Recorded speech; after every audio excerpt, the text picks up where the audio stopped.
Hey everyone, we're live. Ben here, and I'm joined by the Lynn new greeting. girl. Sorry, not so sorry, Lynn. This is Lynn. Lynn, hi, good to see you. Good to see you. Lynn, you're not so new. Lynn's our newest addition to the team. She's been here for how long now? A month? 6 weeks? Okay, yeah. Okay. Oh, You've yeah. probably, and you've memorized all the flavor profiles by now. Yeah, all the number casts. Yeah. I'm a really good Asian. I know all the numbers. I can break it down so easily. Well, okay, you dropped the card. I'm a Jew, so I'm good with those different kinds of numbers. But anyway, we're not talking about numbers today. We're talking about whiskey. We got it's the mid-month outturn dropping tomorrow. For those of you who are new to the channel or new to the Scotch Malt Whiskey Society, we are an international members club that is basically on a mission to find the most exciting single malt whiskeys in the world. And we release different whiskeys, all mostly from a single cask is what they're bottled, but all very limited. We release them throughout the month. Our main release date is the outturn at the beginning of the month. This is our mid-month outturn. We've got a little selection of pretty exciting whiskeys to try out. And Lynn, you said you've tasted some of these, right? Or all of them? Yes, Okay. I tasted all of them. Okay. That I don't know if that's a good or bad thing, but Lynn is lit. Well, I think it's good because I haven't tasted these yet, and I try to do this where I come on this stream and do these like very fresh, so it's like just like I'm a member tasting it for the first time. Mm-hmm. I'm really trying hard to be No, relevant it's here. good because some people can thrive on improv, and I'm terrible at it. I feel like the last tasting I was struggling to find words because I wasn't prepared. But it's a good balance. I need to practice for sure. You're more structured than I am. I'm kind of like, it's the holidays. I need a whiskey. What's in the box? You also have a really nice tone. It's very NPR, like Terry Gross, but the man version. So Yes. good. Yes, thank you. And that's Lynn is a complimenter, as I've come to know. She will dish out compliments. You'll have a bad day, and then you'll be like, "Oh, you have a great voice." Oh, I was just yelling at somebody on the phone. All right, guys, listen. Here we go. It'll be a fun night. Lynn and I we have 4 whiskeys in total to taste tonight. Not too many. We won't get crazy. I think it's a nice selection though, and I think what's exciting about it is I know. If you remember or if you've heard about this, we are now offering free ground shipping on all orders of 3 bottles or more. And what I think is a sort of an unofficial theme of this mid-month outturn, all the whiskeys are pretty much on the more affordable price point range. I'm hesitant to say that because all our whiskeys are definitely sort of a premium whiskey product, if you want to call it that. But I'm excited by the fact that if you're building an order of a few bottles, I think these should be some great additions to consider without really breaking the bank, so to speak. Well, am I out of touch, or will that be true in the end? We'll find out. But welcome. Good to see a lot of familiar faces. And Mamuka in the house. I saw Mamuka, your comment. Good to see you. Good evening, ladies and gentlemen. Duke McHale is here. Good to see you, Duke. Duke says, cheers and good evening. C.A. Scotty, hello and happy holidays. That's right. Happy holidays. This is our last stream that we'll be doing here before Christmas, so which is relevant to I think a lot of people. TJ-B, good evening and Merry Christmas. Need 2 more bottles to choose here. Bring them on. Ooh, I like the challenge. Bring them on. Yeah. So as I mentioned, these whiskeys are all dropping tomorrow at 1:00 Eastern time with the mid-month outturn. Link is below to the site. If you're not a member, go ahead and join. Oh, I promise this is the last housekeeping item. Then we will get to the whiskey. You may have heard this too. We sent an email out, but for any member who orders a bottle this month of December, you actually get 1 free gift membership to offer somebody else for the holidays. So if you got someone in your family or friend who would enjoy the experience of being a member with you, we're actually giving away 1 per member. Trying not to go crazy. We don't want a bunch of people to just join that aren't really into it, but as a token of our appreciation for you and everything you've done for us over the year, we thought it'd be nice to share the experience with 1 person. So when you place the order, you'll get a pop-up that gives you instructions. But Lynn, any thoughts or what going into this? How are you feeling? I'm excited Mm, because when I saw the bottles at first, I thought, oh, okay, this will be good. And then when I sampled them, there were a few that kind of blew my mind, and it changed my perspective on some things. So that's what I really like. Um, One of the benefits about working for Scotch Malt Whiskey Society. So you're forced to be, I guess, unbiased, especially when you have those bottle codes. So you don't know what you're tasting at first. So it's a good lesson to have that open mind and that sense of wonder when you're mm, approaching it. mm. So And let's give the people a little behind the scenes. What's it been like so far working for Lynn joined us in what is the craziest time in our business. You guys can imagine the holiday season is a very popular time for whiskey enjoyment. How's it been for you? And what give everybody a little? I mean, without making us look terrible, but give us a little. What is it like? How is it? Has it so far changed your thoughts on the whiskeys at all? Or I know it's pretty yeah, fresh. so these fights it definitely changed my thoughts about it, and I'll get into when we get into Okay. porn. But one of the things that I enjoy is people will message me on Instagram and will ask what bottles they should get, and it just makes it personal. So I really like that sort of interaction, and I started to create like a list of what fits people's profiles, and then I could remember what we talked about. So I just like that personal touch. And obviously, the challenge is technology for me. I make a boomer look like they are Gen Z with technology, Yeah. still handwrite checks. And so that has been really embarrassing and to realize how inept I am with technology. Lynn's an analog person. Let's just put it that way. She likes analog things. Yes, Um, I just bought an analog watch. Good. I only wear an analog watch. Anyway. Tonight is a night to be an analog person. We're going to sit back, have some whiskeys. I'm first going to open this box with an analog knife. I didn't open this box intentionally, just to prove a point. Whatever super impressive tasting notes I come up with were not rehearsed. I'm just kidding. I'm just kidding. I wanted to go through the process to show you guys. We got 4 bottles in here. This box actually came inside another box, so the packaging is super secure. Obviously, the precious cast strength whiskey needs to be protected. Now, the only problem here, Lynn, go ahead. You can pour yourself. You already pre-poured and ready? Yeah, yeah. Oh, okay. I'm going to hurry up. No, I just don't know which is up and which is down. You know what shocks me is like I don't know if you guys know this. Ben is really tall. He's like NBA tall. And when he holds that box, it looks tiny. When I hold it, it's just massive. So you're like 6'7", aren't you? No, I'm not that tall. Oh. Close. All right. So we got some bottles. Let's start with this one. And first of all, just a little PSA for everybody. Pour yourself a dram and drop a comment below. Tell us what's in the glass I tonight. like how Mamuka knows how tall you are. Oh, wow. Okay. Do you know his blood type too? Yes. Please tell me.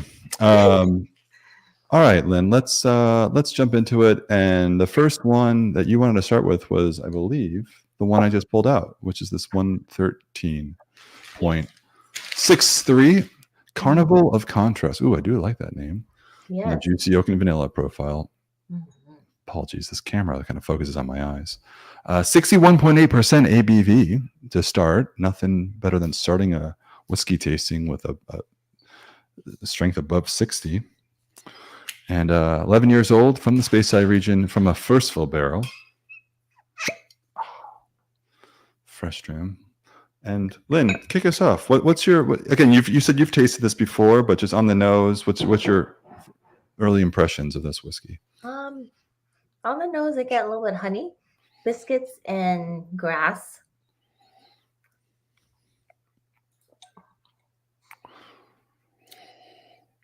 It's very fresh. Yes. Very sort of vibrant. Mm-hmm. I made a big deal about the strength of this one being above 60. It doesn't really scream. There's no real sort of on the nose. There's no real white peppercorn rush or anything. Yeah. It's not very alcoholic. It's very, very mellow. Mm-hmm. Yeah, which is nice. Because sometimes when there's a cast strength whiskey, you'll get that acetone that hits and you're like, whoa, but this doesn't have that. So Yeah. it's got a little bit of lemon cake to me on the nose too. Mm. Oh, are we drinking? I think I was too eager. Oh, no, listen. There are no rules here, but I'm just trying to give at least an impression for everybody. Assessing it for what it is. But so I'm sorry with the aroma, but please jump in. I'm going to kind of second a lot of your tasting notes, or your sort of just the notes that you're mentioning. Picking up a lot of that, the lemon cake, a little bit of. I get now more lemon oil. Yeah. I get this bit of oily, just smelling it. Okay.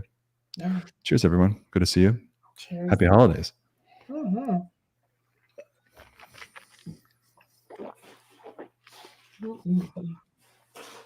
Mm. Oh. Okay. Yeah. I was so prepared. Does it feel like a circus animal? Wow. What's this Carnival contrast? Very, very strong. I mean, I made such a big deal about it being pretty approachable on just on the nose. Really, really strong delivery. Totally caught me off guard. Should have known better. Wild, and assertive whiskey.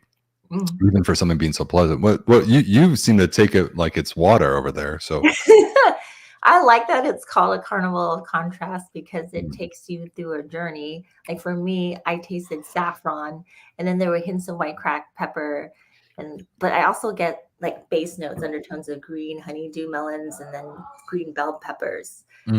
So it's just on the finish, it has the Scottish biscuits. So to me, it's a layered. Yeah. I'm going to add water immediately, just because I noted that it was the texture was great, very, very oily spirit. I'm sure there's some people here. Come on, you can back me up here who really care about texture. I'm a texture guy. I enjoy that. It makes for a really long finish. But man, that was much stronger than I anticipated, and so I feel like a lot of the flavors were really compacted for me. So I'm going to go right away with a little bit of water. Oh, I think it sweetens up a bit. Yeah. But then on the finish, it gets a little bit more peppery. The aroma is considerably enhanced. A little bit of water, like let's say like a cream puff thing going on. What's that? Like those puff pastries with cream inside. Yes. Pâte choux crème. Oh, that one. No, I don't. I'm saying well done. I don't know the name of it. Oh, and I would have never guessed that one. But I just watch a lot of baking shows. Brad Wood says, I'm pouring a dram of Annandale, Man of Swords. What is that? I'm not familiar with that one. I'm really curious. That's an interesting name. What's the cask number, Brad?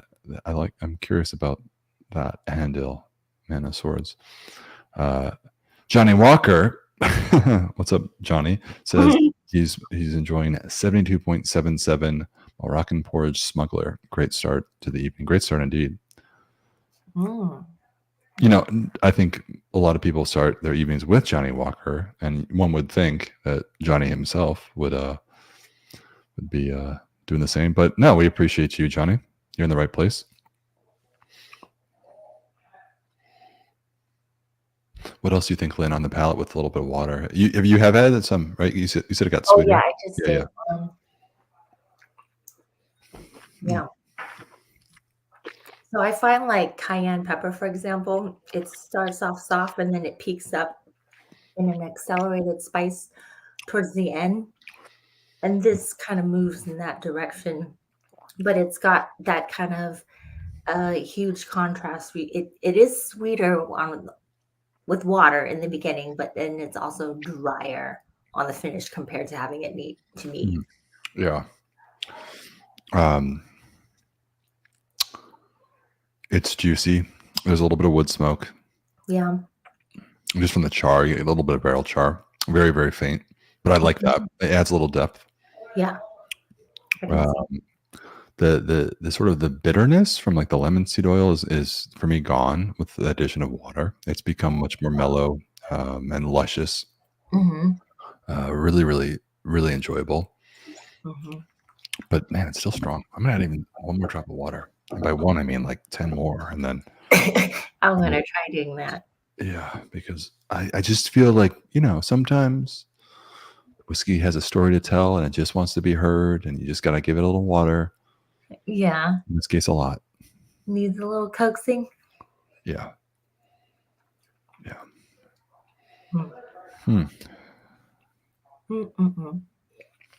Get cashews and Mercona almonds with a little bit more water. Lynn's on fire tonight. Yeah. The nuttiness comes through a little bit. Really, really well balanced. Kind of a classical space side, as I would describe it. Yeah, that's a really good point. A little orchard fruit, a little drizzle and honey, dollop of cream. Yeah, I'm just generally I was just really caught off guard by the fact that it was so approachable. Just the aroma was so soft and mellow, and then man, the palate really awakens the senses. I'm gonna go off topic. Your statement reminds me of somebody I met when I did a tasting on Saturday. It was for a birthday party. And then one guy said, "Oh, Asian women always trick me. They come off soft and dainty in the beginning. And then out of nowhere, the fire comes out." And then I said, "I am a gentle snowflower. I don't know what you're talking about." But then towards the end of the night, a few more drinks came in and I was like, "All right, I'll challenge you in basketball." So yeah. This is your whiskey then. I think we all have one. I think I'm still searching for mine tonight, but that's because we've only tried one. We got a few more, so yeah, okay. Any final comments on this one? I think we kind of summed it up pretty well. Classic space side. Classic. Let's move on, Lynn. Which one do you want to do next? I'm going to open it. I would like to do 112.100. Okay. I'm excited for this one. This is let's see, sweet fruity and mellow. Apologies, guys. I'm holding up this bottle here, but my camera only focuses on my eyes. That's kind of a feature that is useful when you're taking photos and stuff, but when you're trying to show bottles on a live stream, not so useful. Okay, does that work? There you go.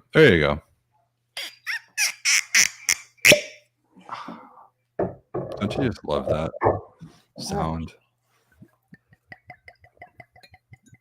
I always like that sound.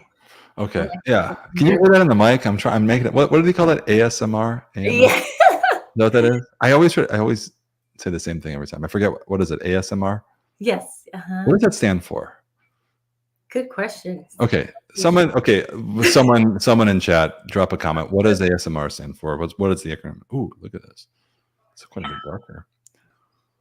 All right, 11 years old, similar aged whiskey from the Highland region this time. I'm a distillery I think a lot of us really enjoy, putting out a lot of fantastic spirits. This one is, again, also a first fill barrel, also 61.0%. Okay. Sweet, fruity, and mellow. Despicable opulence. Wow.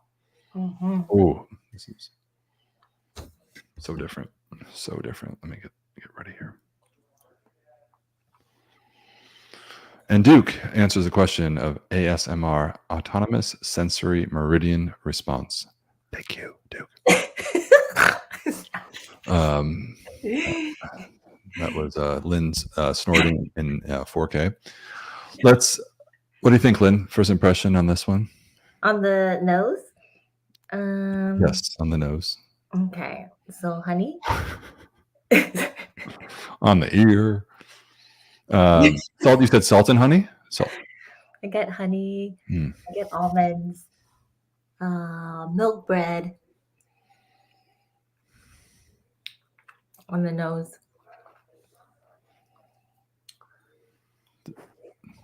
I really like this aroma. I know I haven't offered much more than that, but I'm just there's this is like gone. a back note on the aroma of ginger syrup, and then just a hint of white tea. Yeah, white tea ginger in the aroma, but that's subtle. I think the main base is really almonds and honey for me. I would wear this as a perfume and hope Yeah. that the cop won't arrest me. Excuse me. No, I totally get that. This is much more sophisticated on the nose. Mm-hmm. There's much more depth. It is sort of more of a tranquil aroma. I just find there's like a sense that this is sounds so pretentious, but whatever. That's the truth. It just sounds it's a very, very calming like aroma. Yeah. Like I feel like I've been driven down into my chair to just relax a little bit more. I physically feel like there's a weight. It's like one of those weighted blankets. Yeah. Mhm. It's like, when you nose lavender, you instantly feel relaxed. This does the same thing. It's just, Imagine if someone just came to this channel for the first time and like that was the first thing that they heard. Like, I'm not joining this club. This is ridiculous. No, I'm gonna go get. Yeah, I'm gonna stick with my my Mac 12. Okay, but 61%, but still, also I would say like the first one, very, very mellow. yeah. Okay. Cheers. Cheers. Mm. When you ask me how's work like, and there are moments like this when I really appreciate having it blind, because I would have assumed this was an Irish whiskey. Oh, Because there's yeah. lots of Irish whiskeys I come across. They tend to have a peach bomb. Yeah, Lynn, that is spot on. That is, yeah.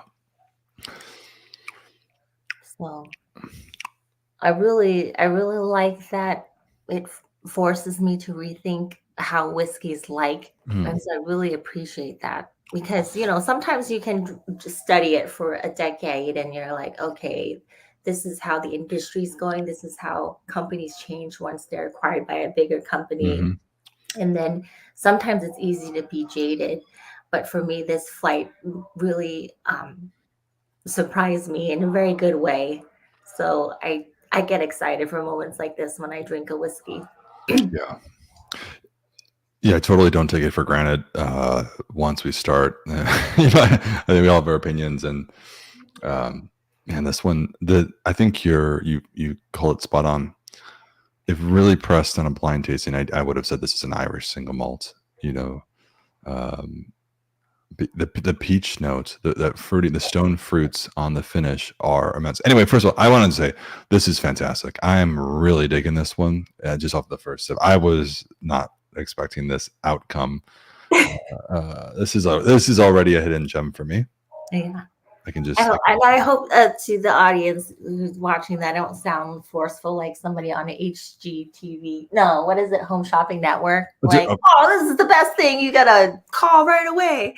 But when I sampled this, I was asking for feedback. I'm like, what do you think this costs? And they're like, $200. I'm like, no, it's so. I feel you. I mean, listen, Lynn, I know you've done a few of these streams now. Every time I'm on this channel, I'm always have to give a caveat, guys. I feel like I'm on the HS Home Shopping Network. Like, trust me, it's real. I think everybody knows by now, and the fact that I'm opening these boxes, for the first time, I think everyone understands our gig here is like all the whiskey's really good. We're just here to try to help you find the ones that are right for your palate. So it's pretty easy, I'm not claiming it's honest work, we all get mouths to feed, including our own. But look, at the end of the day, it does us no good to steer you in the wrong direction as a member of our club. So noticeably different. I think this one, like visually, which shouldn't probably judge the whiskey by the color, but I just was kind of caught off guard. First fill barrel, the aroma and the flavor sort of followed suit. A lot of depth, much more complex. You said, Lynn, you'd wear this as a perfume, and I kind of commented, just to recap, I think this is a much more sophisticated whiskey on the nose and on the palate. Yeah. But it's not. But not to say it's better or worse than the last one. It's just the last one was much more bright, vivacious, more of like a early spring type of whiskey. This is great all year long. Yeah. So. And try it with water. I feel like it's perfect on its own. That's also really telling, because it's 61%, and I'm really happy with this. Neat. Yeah. I prefer it neat. I find with 2 drops of water, it does get a hint drier where the peach gets muted and it becomes more on that nutty side. But then on the finish, there's that essence of that stone fruit pulling through. So not so much of the meat of the peach, but just the peach pits itself. It still has that essence of fruit coming through. It's not hot. Yeah. The finish for me, like, it was strong, neat. Like it really I was really intrigued. Like as I'm tasting it, I was really, really into it. And so kind of let the alcoholic influence escape me. Meaning I wasn't really picking up the alcohol, but then I noticed it on the finish. I was like, wow, this is actually really strong. If you were to guess, and just sort of in time in the cask, I mean, it's 11 years old. If you had tasted this blind, would you have said it's spot on? Or no, I would have thought it was older, just because, again, with the proof, when it hits 60, when they're younger, they typically have that acetone feel. So it tastes to me like an 18, 17 year. And that's why when I poured it blind for some people, they were thinking this was the $200 bottle, and they were pleasantly surprised.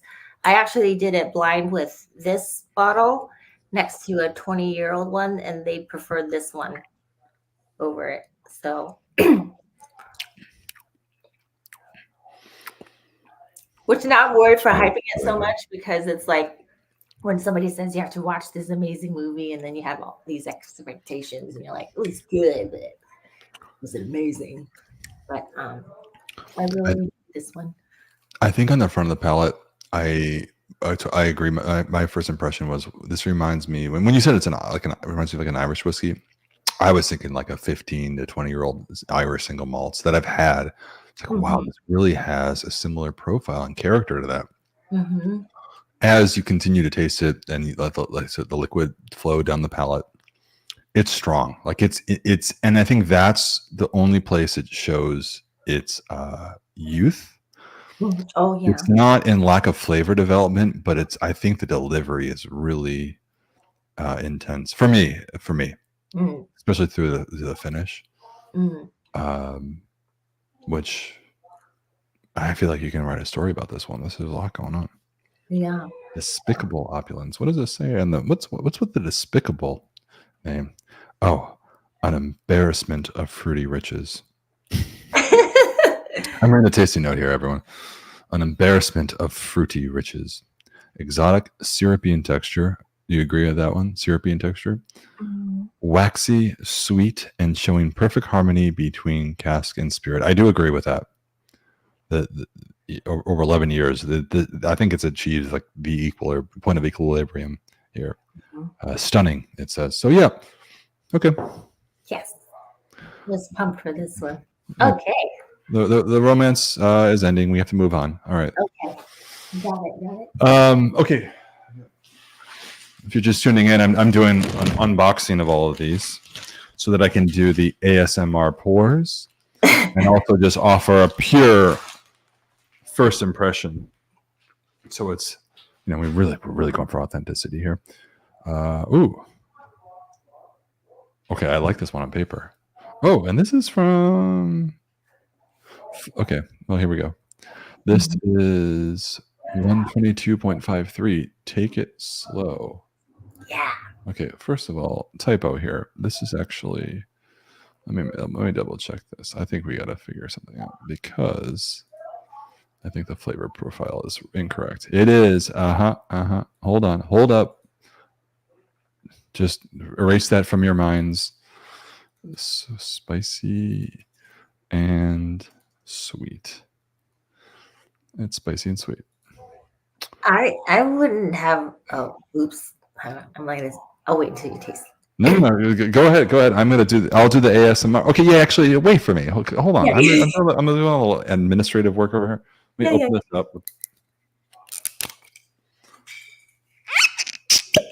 Oh yeah, so good.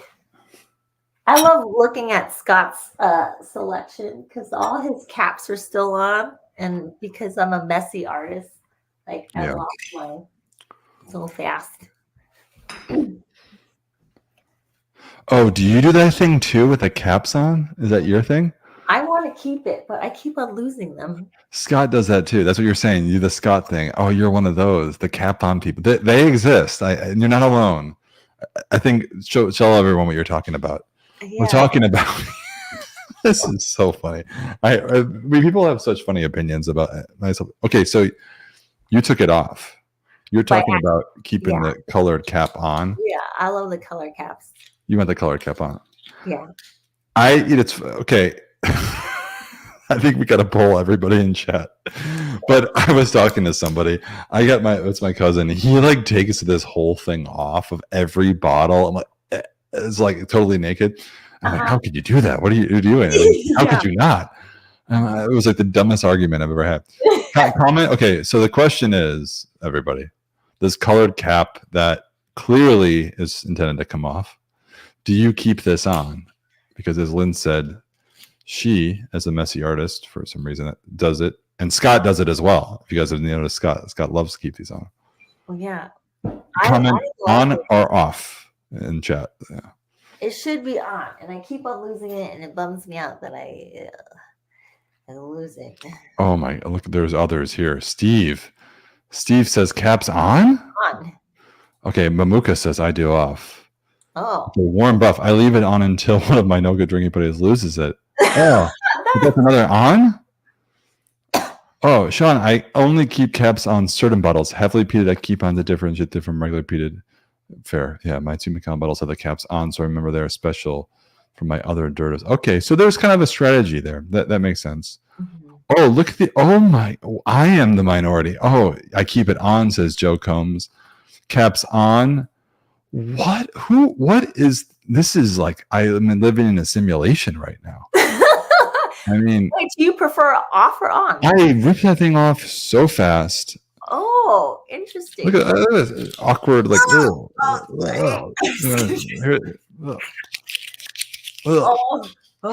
Anyway, have to give the cap some breathing room. All right. This one's called Take It Slow. 122.53. Fun fact, actually came from the same distillery as the last one that we just tasted. And 10 years. Maybe you guys are picking up on the theme. As I mentioned earlier, all these whiskeys we've picked tonight for release tomorrow are all sort of classical, all year long whiskeys that I think are priced at a way that if you're doing what a lot of members do now, which is build an order of 3 bottles or more to get free shipping, you might want to include something like this. So, what do you kick us off, Lynn? Okay. Now that the cap is off, what do you think? I get a little bit of a waxiness on the nose. I can smell a little bit of that alcohol kick, but it's not to the point where I feel like somebody is like wrestling me really hard in jiu-jitsu. It's more like a nudge. This seems a bit more floral in nature. Mm-hmm. You mentioned the last one being a perfume. I think this is probably, I agree, but I think this is probably a perfume that more people would wear. I'm not saying it's a better perfume, but it seems, going off of your theme here, it's like you would smell and be like, oh, that is a perfume. The last one I was like, ooh, that would be a great perfume, but I didn't think that. Mm. It definitely smells like barley after it's being soaked with water. Yeah. You get that. Yeah. Much more raw, I think, in spirit. Pun.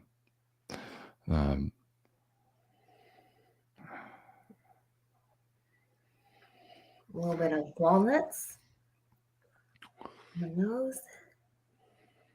A little bit. I get a little bit of like a red licorice note. It's a little bitter. For me, I mean, I said floral at first, but now that was the very first sniff. I think it's becoming a bit more earthy, and your comment about the soaked barley really I think strikes a chord. It resonates with me because I'm getting a lot of that. It does bring me back to this environment of like being at a working distillery, tasting, eating the barley. You've been to how many? We talked about this. I don't know if you told everybody. How many distilleries have you been to at this point? You've seen so many of them. I think I've gone over 70. I'm not sure. Wow. I mean, I worked at one distillery on Isla. That was pretty useless. But oh yeah, Kilchoman, right? Kilchoman, is that how you say it? Kilchoman. Yes. Did you taste cask number 1 there? I don't remember. I don't think I was just tell me about it. No, I don't. I didn't either. I just know that they always talk about cask number 1. I'm like, I saw a video with Anthony. Anyway, let's get back on topic. But I got a Scotch Black by Anthony. I got a message. I'm just kidding. Oh, okay. Oh. We'll save that for 2024 next stream. Yes. Let's get back to this whiskey. I feel like we're offering no value right now. Okay. So ready to sip?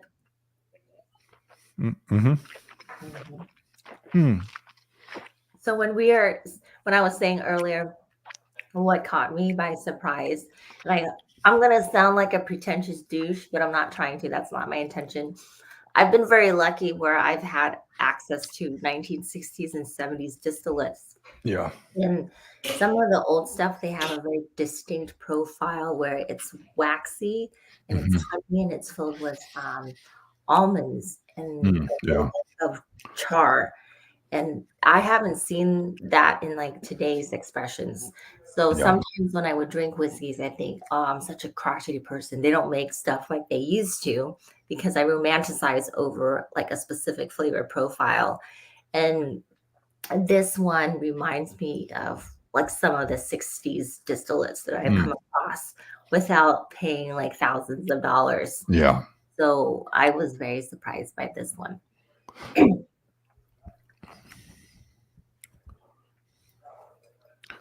So when you talk about 60s distillate, you mean whiskeys not that have been aged from the 60s to now, but bottled a long time ago, distilled and bottled? Or are you talking about something that's 60 years of age?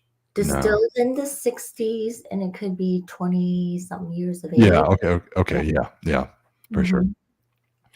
I always wonder too, guys, this is getting off topic here, but like the old bottle effect that you hear about, I have not had enough. I don't think anyone really has to really understand the impact of old bottle effect. Actually, I'm sure someone in chat probably will say, well, I've had 5,000 whiskeys and 4,000 were bottled in this year.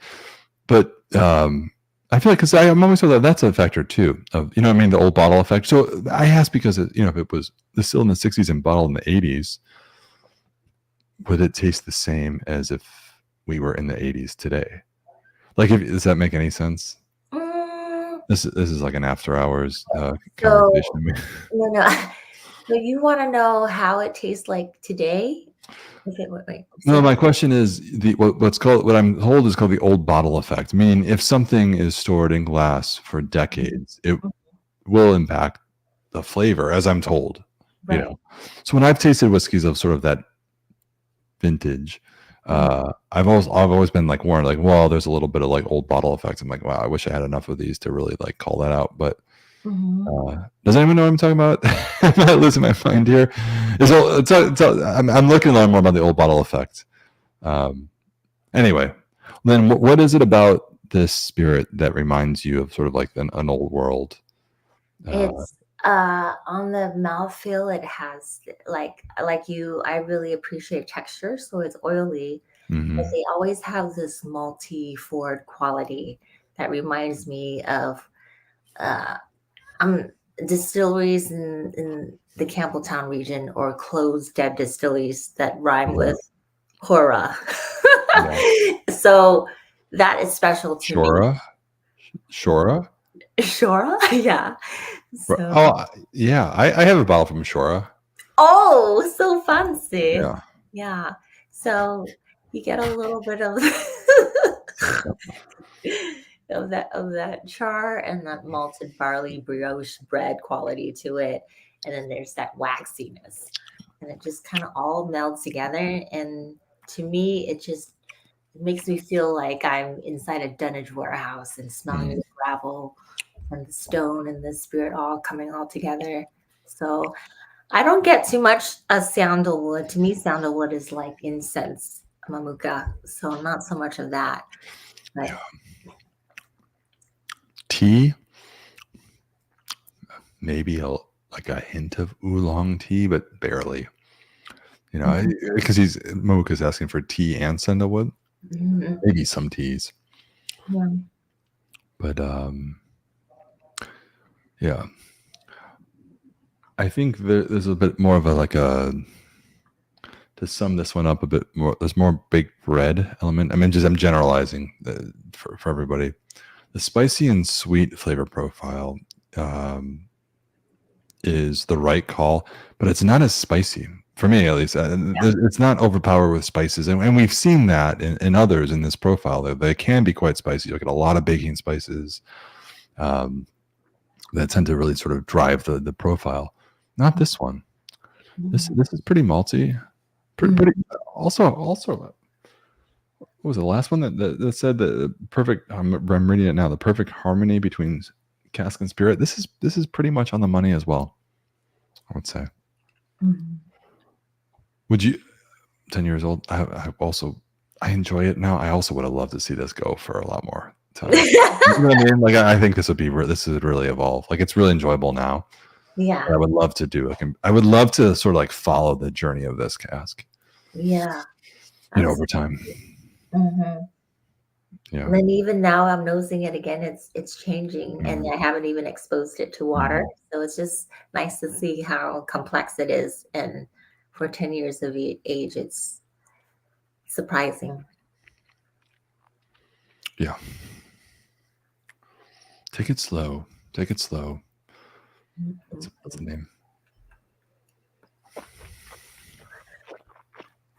One more for you tonight. Oh. Still strong. I've added some, okay, I've now just wait a second. Are all of these above 60%? I believe so. Indeed. We've just saved the strongest one for last. Yeah, they're in the 60s. Can I pose a question to you, Lynn, and everybody in the chat? I'm not looking for like the full novel in the response, but just for context to see, I'm curious. Scott and I had a little debate, and I'd like to settle it. What's the single greatest whiskey you've ever had? I know before everyone goes, oh, I can't answer that. There's been so many. Just like, what's the first thing that comes to your mind? Drop a comment. Doesn't have to be from the Scotch Malt Whisky Society. I'm just curious to know if there's common themes amongst the answers. Starting with you, Lynn. It's going to be a toss-up between two, if that's okay. Longmore 1969 and Earls of Zetland Macallan. Oh, interesting. Yeah. Or sherry bombs. Okay, I lied. There's a third one. Ardbeg 1974. Oh yeah, the classic 70s Ardbeg. Yeah. No, I mean that is the golden Ardbeg to get, right? It's the 70s Ardbeg, right? I haven't had much of it, but so it's a three-way tie. Yeah. I'm sorry. What was the first one you said? Longmore 1969. A Longmore from 69. Wow. So all the old, you're kind of into the old. I like that. I like it. I feel like it's, I don't know. I like the old stuff too. Mine was a 73 Balvenie, actually, from a sherry butt. Oh, nice. And I think I wonder now if it was like 7 or 8 years ago I had it. I wonder now if I tasted it today if I would have the same reaction. But it was like, you know, it was, I tasted alongside like a 61-year-old, a 1960 something Belvedere too, but I much preferred this one. It was like it was beautiful. Anyway. Spring Break 1966 local barley. That's a good one. Really? I've never had any Springbank of that old. I mean, I think probably most of us haven't. You know, that must be amazing. Yeah. My sister says that I am the richest, poorest person she knows. Yeah, no, listen, the life of a whiskey enthusiast. Mamuka says Deanson 20. By the way, I think that's an amazing whiskey. I really, really like that. Used to be really easy to come by and then really, really affordable. Mayor Pingree 16-year bourbon. Interesting. I know nothing of that. Yeah, I don't know that I've one. never even heard of that. I need to get educated. The Glendronach Grandeur batch 9 24-year. When was that released? I don't know. Okay. Sean Spieth just says Brooklady. You know what? Just leave the rest to your imagination. Okay. I've noticed no one has said a Scotch Malt Whisky Society whiskey, which is a little concerning given that here we are. But I mean, I'm not as a millennial, I should be offended, but I'm not that kind of millennial. But you know, I'm just saying, like, come on, you guys, you can name something. All right. Well, now that we all feel very inadequate, let's move on to the last one of the night. Any closing remarks on this whiskey or anything? Any final thoughts? We can round up at the end if you want. Sure. Yeah. Okay. Let's move over to the smoky one. Sometimes I think it almost. I hope I don't come off douchey when I say, "Oh, I like this," blah blah blah, and they're like, "Well, F you, I've never had it. So what's the point of you telling me this?" But I just kind of want to talk about this idea of certain things you can still capture the past in present day, and that's why it was surprising to come across this expression. Like, if you were curious what something tasted like from the 60s, this gives you a little bit of an insight, is all. I don't think it's douchey or really pretentious. I think we all dream of these whiskeys. I mean, here we all are tasting whiskeys on YouTube, or even worse, watching people taste whiskey on YouTube. That's a call out to everybody to pour yourself a dram if you haven't already. But no, I think it's great to aspire for these. You know, these whiskeys are so hard to find, but you know, through luck or happenstance, you know, if you can try them, you know, please, you know, enjoy. I like to say, yeah. I don't know where I'm going with this. I have no point to make other than, like, I would love to be tasting that Springbank local barley from the 60s. It's still in my mind, and we have one more whiskey to taste, and it's none of those things. But this is a question from John, or a comment from Johnny Walker, who says, "Last stop 44.163 Beaker Warm South. This is a favorite." I don't know that one. I think I would imagine, just based on the number and sort of our acquisition of these casks, what it is. Is that like a mid-teens sherry cask, Johnny Walker? I could be wrong, but Sir Glenn Malort says, "Listening to people drink whiskey." ASAMSR. A something R. Okay. I love stuff from bottling 44, so that sounds delicious. Yeah. This is the dance we're going to do right now, everyone, where we don't talk about the distilleries, but we talk about the distilleries. But I do as well. And I had a chance to meet the master blender. And I poured her one of our 44s. I was like blind. I was like, "Taste this. Tell me what you think." And you're spot on what this is. And she's like, "This is incredible. I wish all of our whiskey can be bottled like this." And I was like, "Yeah, me too. Except for I wouldn't be here." Let's go to this one. I love this last one we have tonight. Oh, I should say, before we go to the last one, for anyone who was here when Scott and I a couple of weeks ago did the Outturn, the December Outturn preview tasting, we tasted a whiskey that was actually not released the following day for the Outturn. We had to hold that back due to sort of boring importation, warehousing delays. But that first one, that's not what we're tasting right now, but that was 71.102, an agitation of tennis. We started the stream, if you want to go back and watch the video, we started the stream with that one. Scott was a huge fan. I think it was his favorite of the night, but that one's actually being released tomorrow as well. So we're not tasting that tonight, but just so you know. Anyway, let's go to the last one though, which is 108.60. Yes. Sweet and smoky. Sounds like a flavor profile. It's not.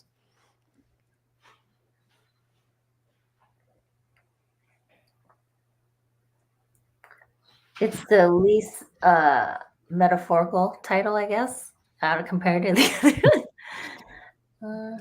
This one up. What's your take on the mainland peat in general? I think mainland peat, and this is what's interesting, is that I heard recently that peat on Isla, not a lot of people use nowadays. So my guess is because it's aged close to the ocean, you still pick up that salinity factor. But mainland peat appears to have like a meaty, sweet profile in general. Yeah, I'm into it. By the way, I'm gonna leave this cap on.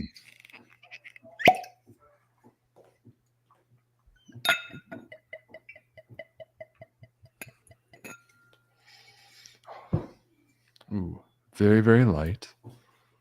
Just first impression. Mm-hmm.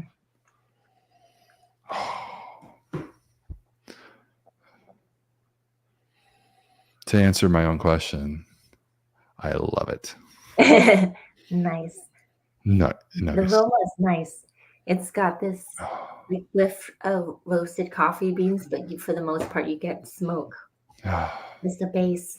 It's not powerful because the peat level is softer than, let's say, something that would run in the 55 ppm level. This is a little lighter, but you can still nose the smoke. I feel like when you smell a whiskey, Lynn, you call out the exact same things I would call out, except for you're just quicker to the draw because like you find them first. But then I'm like, oh, that's exactly what. Versus like, I remember you guys know this. Like with Scott and I, like we're on the same page about some things, but he'll say like, oh, I smell this. I'm like, wow, would have never guessed that, but now I do. But you're just saying things that I think like, oh yeah, I get that. I get all of it, you know. But you're just like sharper. Like no, that. I'm not. And remember, no, you are. If I tasted this like on the spot, I would have been struggling looking for words. I think this there's like a little bit of eucalyptus going on here, and I don't know if that might be through association. It's like this distillery 108 Speyside, lightly peated Speyside whiskey. Mm-hmm. It just reminds me, or it sort of evokes this feeling of being in a steam room or something, or it's like a very steamy. The smoke is very light, very effervescent, almost like there was one, not this one particularly, but like that really smelled like locomotive steam. And I've never really smelled locomotive steam, but it just sort of, there was plumes of it. It was so light. It's just so airy. It's just such a different thing than any of the heavily peated, of course, whiskeys from Isla, where you have an intertwined, profile of the smoke and, of course, the medicinal or maritime notes. This is very light, very fresh. Oh. This would be never mind. This would make a great cocktail. You should. I mean, I'm just saying, like I enjoy making cocktails. This triggers some creativity within me to make a cocktail out of this. So I don't know if you guys know this, but my ethnicity is I'm Vietnamese. So sometimes when I eat stuff, I associate with certain dishes, and on the nose, it doesn't have banana leaves, but there's something similar to that that's been steamed and covered in a leaf, and then there's red bean on the nose. So I'm gonna drink. I'm behind.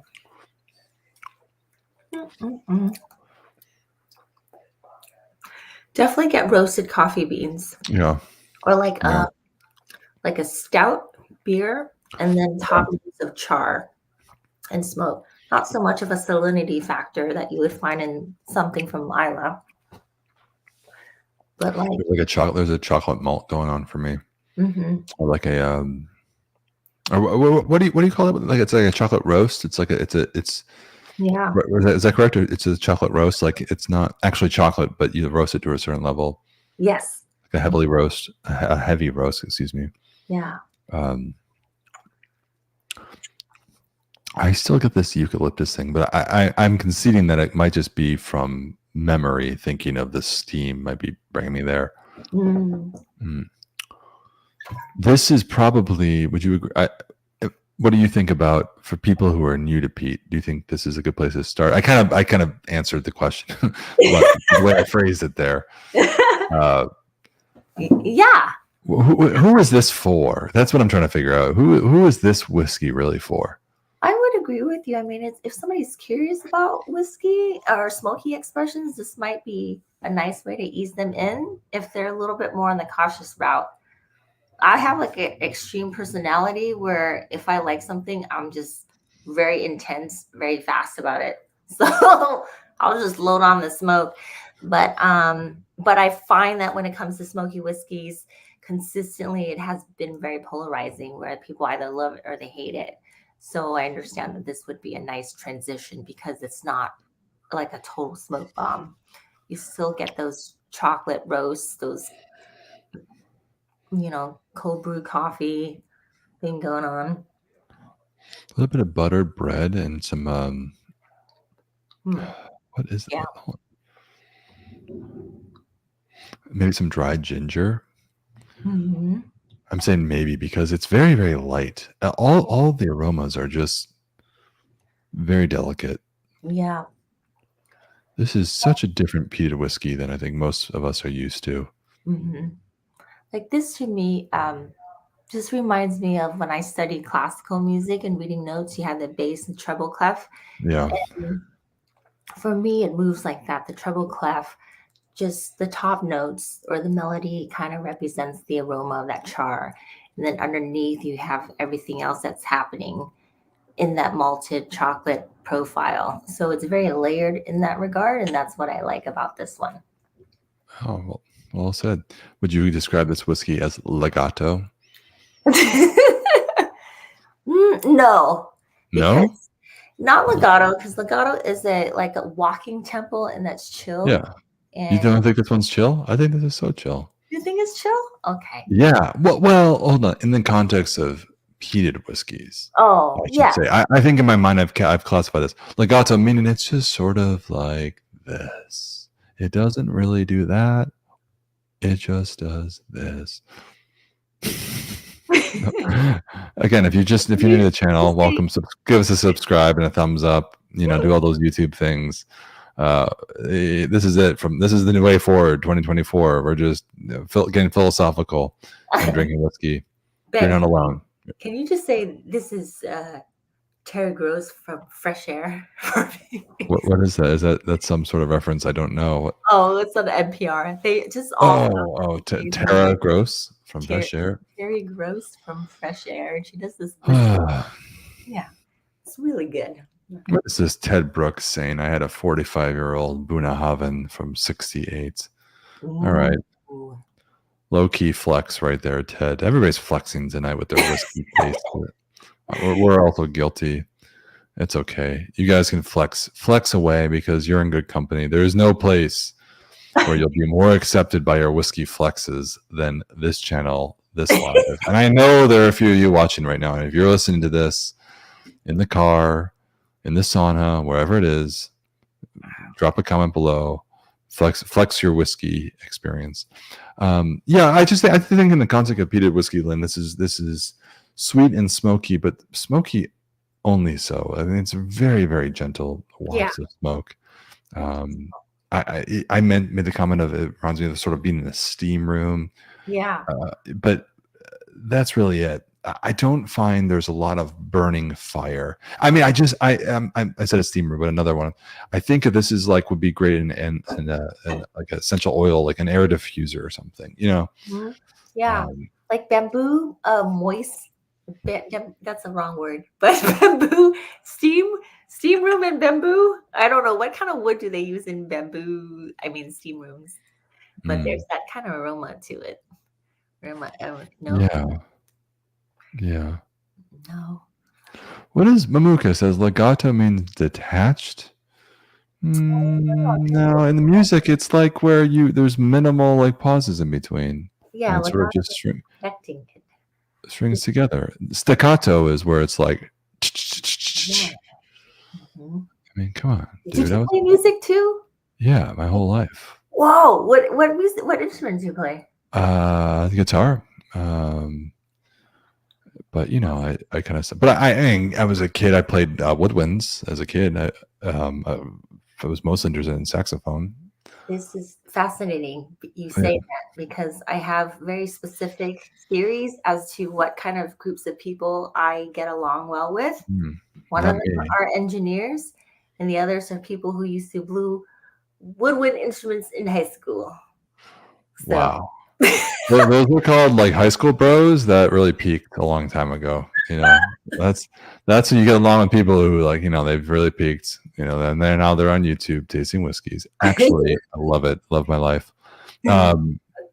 Anyway, we'll wrap up here. But Taylor says the oldest I've had in my personal collection is 18 years. The oldest I've tasted was a 23-year-old Ardmore from the Society. Ooh, Taylor. I wonder if it was.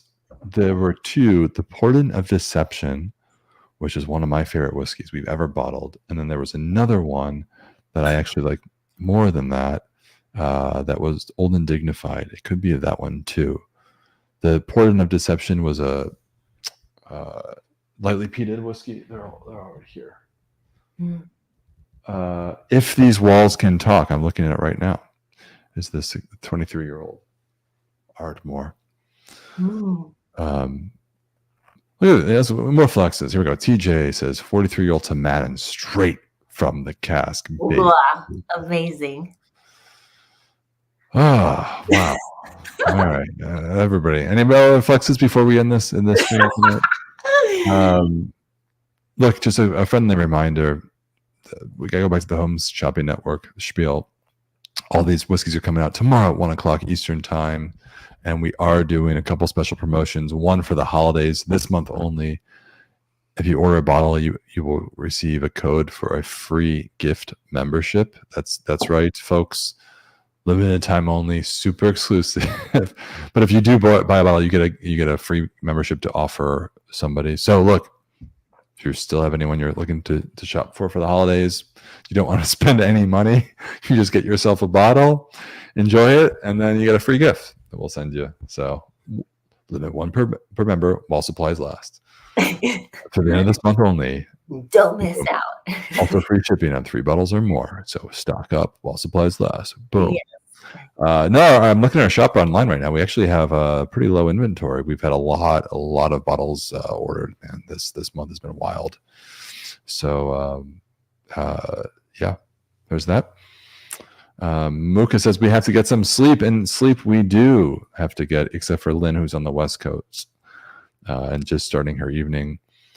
JT says oldest I was able to try was a 31-year-old Society bottle, Old and Dignified profile. Wow, sounds good. Taylor mentioned back to my comment about the Ardmore, a smoky, sweet, and sensory sensation. Oh, interesting.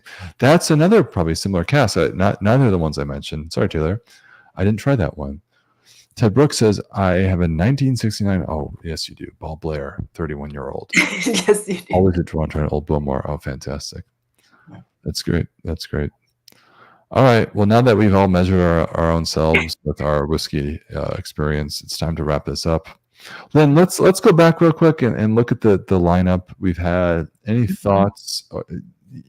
Just to summarize your opinions. Let the people hear from you. Again, I was really pumped about them. I had very low expectations. Just looking through the description, 11-year, or 10-year, and I wasn't thinking much of it. And they surprised me in a very good way, and it just reminded me and taught me a lesson that I should always have an open mind, because you never know. And I mean, there's stuff I've tried in the past where I was like, this sucks, but in this lineup I was You're a welcome change of pace. I mean, I think it's yeah. Don't know why this is, can't be careful with what I say, but I think we appreciate the honesty. You know, we don't have to like everything. What there's a great saying, because you like cars as well, or you like racing. Yeah. Ferdinand Porsche, the founder of Porsche and raging Nazi, by the way. But anyway, love the cars. But he had a really good saying back in the day. I totally just disqualified the value of his quote by saying that. But to make something everyone likes is to make something that no one will truly love. And I really like that. Oh, he actually designed the Volkswagen Beetle. And I think that was interesting because that quote, the Volkswagen Beetle was a car of its era. It was the Volkswagen, the people's car. It was for everybody, but in contrast with Porsche, which is that, it's not for everybody, but like, some people will love it. And I love that quote just because I think it speaks to a lot of our whiskeys, single cask whiskeys. Not everyone is for everyone, but like when you find one that's really for you, it's amazing. Yeah. So no, my point, I bring this up because I appreciate you saying, hey, listen, I've tasted some whiskeys, not that great, and we don't have to love everything. I hope you guys kind of acknowledge, can recognize that. We try to be real with our opinions here, and I'm just trying to keep it that way. So. Yeah, and I personally like it. I love it when people message me on Instagram and they ask me, because that helps me understand their profile. And it's always about being a service to others, because my background was being like working in the bar industry, but also being a social worker. So it helps me like take away my ego and just, rather than trying to convince somebody to like something I like, it's let me focus my energy on what you like, and then I can pick apart things that would fit their profile. That's like the thing that I love the most about being in the industry. So good. Yeah. Good. I don't know why I said it like that. Like good. Like it better be that way. Thanks all. Stay tuned. Outturn dropping tomorrow. Hope you enjoyed the stream. Thank you for being here. I'm seeing a lot of familiar faces, and by faces I mean like profile pics with random names next to them. But good people here, obviously within the club. We're very fortunate to have you coming back every time and really contributing. We'd love keep sharing your opinions. We love that. And if you guys have any other suggestions or ideas, we're here for you. Really, this is just a lot of fun for us. In the scheme of things, this YouTube channel is just to have a good time and a way for us to connect with you. So hope that helps. Good luck tomorrow. I don't know why I said that. I mean, that releases at 1 o'clock. Pick up a bottle. There's quite a few others in the shop right now too. So, and that's it. Lynn, any parting words? Anything to? All right. Good night, everyone. Have a great night and happy holidays. We'll see you. Cheers. Bye.